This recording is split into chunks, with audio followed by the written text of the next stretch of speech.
ওগো, সামনে বুক স্টলে গাড়িটা একটু দাঁড় করাও তো, বুড়ি রঙের খাতা পড়ে গেছে। মধু, তুমি গাড়িতে বসো, আমরা খাতা নিয়ে আসছি। ঠিক আছে মা। তোমার মায়ের বাড়িতে গিয়ে যেন বেশি লেট করবা না, আমি অফিস থেকে ফেরার পথে তোমাকে নিয়ে যাব। আর কবার বলবো বলো দিনি, আমার কি সংসারলি মায়ের বাড়ি যাওয়া হয় নাকি? শুধু বিদেশ থেকে ভাই বাড়ি এসছে বলে যাচ্ছি। ওগো, মাই কোথায় গেল? কেনে গাড়িতে ছিল যে? মাই মাই মাই ওই দেখো বুড়ি।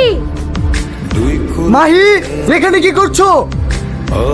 আমি কিন্তু খেতে চাইনি। ভয় নেই, খেয়ে নাও। ওই ছেলেটা নোংরা খাবার খাচ্ছিল বলে আমার খাবারটা নিয়ে এসে দিচ্ছি। আমাদের মেয়ে অনেক বড় হয়ে গেছে, তাই না? হ্যাঁ গো, আমাদের শুনে সত্যি অনেক বড় হয়ে গেছে। চলো মধু, স্কুলে লেট হয়ে যাচ্ছে।